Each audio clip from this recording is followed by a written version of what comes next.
ডক্টরের কাছে আনা হলে ডক্টর বলে কি হয়েছে ওনার। কুর্চি বলে ও না প্রেগনেন্ট। ডক্টর বলে বাচ্চার বাবাকে। পাশ থেকে কমলিনী বলে নেই। তখনই কুর্চি ডক্টরকে সমস্ত ঘটনা খুলে বলে। ডক্টর বলে আপনারা এই বাচ্চাটাকে অ্যাভয়েড করতে চান। পাশ থেকে মিঠি বলে না, যে এসেছে সেই প্রাণটার তো কোনো দোষ নেই। এরপর ডক্টর মিঠিকে চেক আপ করা হয়ে গেলে ডক্টর বলে ওনাকে আয়রনের টনিক দিলাম, আপাতত ওটাই খাবে, পারলে ইউরিন টেস্টটা করিয়ে নেবেন। তারপর কমলিনী ডক্টরকে টাকা দিতে চাইলে ডক্টর বলে স্বতন্ত্রবাবুর কাছে আমরা অনেক উপকৃত, এই টাকাটা নিতে পারবো না। কমলিনী বলে কথায় আছে টাকা না নিলে নাকি রোগের রোগ সারে না। এরপর ডক্টর দেখি মিঠি আর বাকিরা বাইরে এসে চলে যাওয়ার সময় সেই মুহূর্তে কৃষাণু সেখানে আসলে মিঠি বলে তুমি যে এখানে আসবে আমাকে তো বলোনি।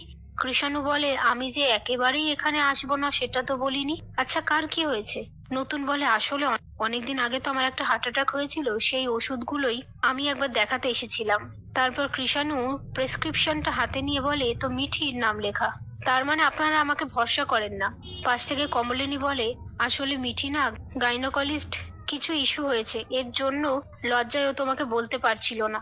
এই নিয়ে তারা কথা বলতে থাকে আর কৃষাণু বলে ঠিক আছে, আমার এরকম ভাবে আপনাদের জেরা করা উচিত হয়নি। আমার পেশেন্ট আছে খুবই ক্রিটিক্যাল অবস্থা, আমি তাকে গিয়ে একবার দেখে আসি। এই বলে সেখান থেকে চলে যায়। তারপর মিঠি বলে আমি কৃষাণুকে ঠকাচ্ছি।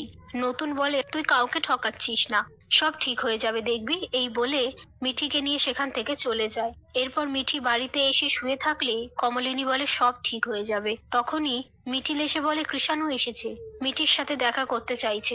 কমলিনী বলে ও এখন দেখা করতে পারবে না। মিঠিল বলে এতে কৃষাণু কি ভাববে বলো তো। কমলিনী বলে ওর ঘুম হয়নি, ওর ঘুমের দরকার। তখনই মিঠি বলে আমি ঘুমাচ্ছি না। মিঠিল বলে তোর কি কৃষাণুর সাথে কোনো সমস্যা হয়েছে? ও কিন্তু খুব ভালো ছেলে। মিঠি বলে না, আসলে আমার শরীরটা সত্যি খুবই খারাপ। তো বন্ধুরা, মিডিল কি সব কৃষাণুকে জানিয়ে দেবে? কি হবে সামনে, নাকি সমস্ত কিছুই ধামাচাপা পড়ে যাবে? কি মনে হয় তোমাদের? যদি জানতে হয় তাহলে দেখতে থাকুন চিরসখা, শুধুমাত্র স্টার জলসার পর্দায় আর ডিজনি প্লাস হটস্টারে, যে কোনো সময় যে কোনো জায়গায়। আর বন্ধুরা, তোমাদের কাছে আমার একটাই রিকোয়েস্ট, যদি ভিডিওটা ভালো লেগে থাকে তাহলে একটি লাইক অবশ্যই করবেন। আর যদি মনে হয় তাহলে চ্যানেলটিকে সাবস্ক্রাইব করে পাশে থাকা বেল আইকনটি অবশ্যই কিন্তু বাজাতে ভুলবেন না, কেননা আমার এই চ্যানেলে আপনাদের পছন্দ মতো সিরিয়ালের প্রত্যেক দিন আপডেট দেওয়া হয়। আর সেগুলো দেখার জন্য আমাদের চ্যানেলটিকে অবশ্যই সাবস্ক্রাইব করে পাশে থাকা বেল আইকনটি বাজিয়ে রাখুন। ধন্যবাদ।